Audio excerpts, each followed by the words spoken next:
Hey, it's Danielle from Wendell Woodworks, and today I'm going to try making a wood journal. Typically, all of my projects stem from the question, what would make a good gift? I'm a gift giver, so if there's something that I can make for you versus buy for you for your party or your shower, that's what I want to do. And journals are gifts for every occasion that I can easily customize on my scroll saw.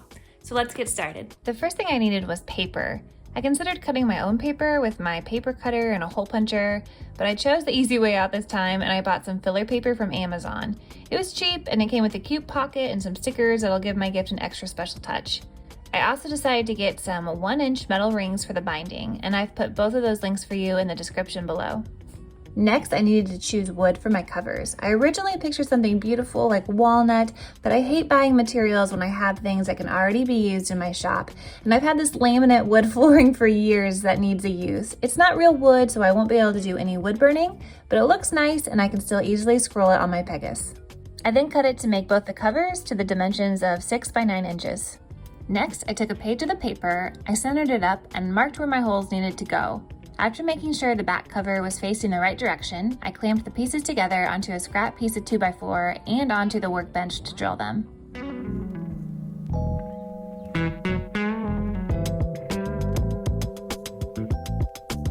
For me, the point of making something myself is so that I can customize it and make one-of-a-kind pieces for my friends. And one of the ways that I do that is by using Canva. So let me show you guys how I made my template. When you go to Canva, you can select a pre-made size or set the custom dimensions yourself. I'm going to select a poster for this time around. And then I'm going to search through the elements over here to find a design that I want.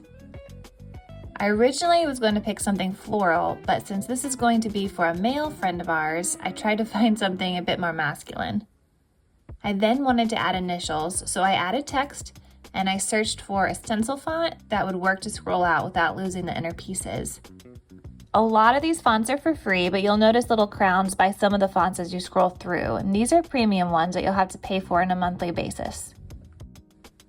If I select both elements together, I can move them together and center them. And now it's ready to download and print.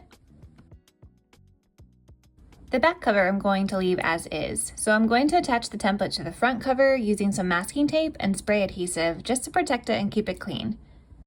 Now I'll need to drill pilot holes in all the areas that I'm cutting out and then take it to the scroll saw.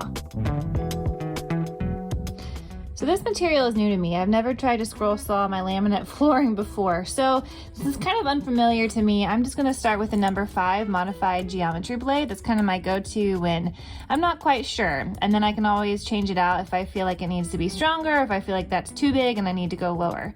I also wanted to show you just how tiny this little spot between the A is. And something I do when you're doing like fret work or you have little spaces where it's kind of almost too small to even turn a blade around. This is when I go to spiral blades.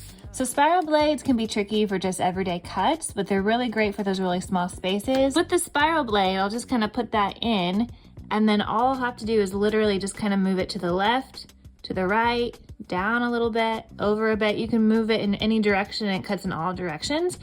And sometimes that's just an easier way to get into those itty bitty spaces.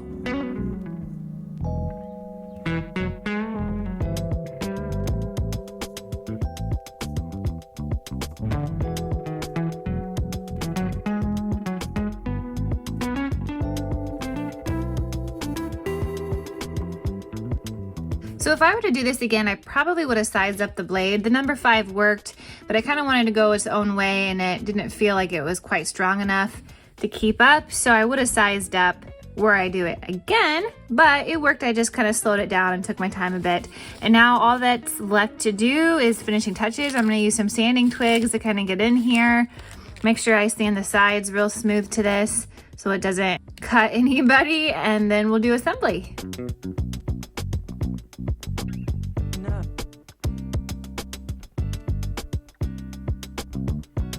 All right, assembly is complete. So I started and I realized that my holes were just a little bit too small in the front, so I had to make those a little bit wider. And I also realized that 1 inch isn't a bad size, it's just kind of small. So you're not gonna be able to have a super thick notebook with just the 1 inch. So maybe I'll try like 1.5 inch in the future, but this is a cute size and I would love to do this on some real wood as well. I think it would be a beautiful pop between like a dark walnut and the white pages, or I could put a piece of black paper in here just so that this stands out. And I can't wait to make more of these in the future. There's lots of possibilities and I'd love to see what you guys come up with as well. So make one for yourself, make ones for your friends, and you can find more scroll saw projects and tutorials right over here. Happy scrolling.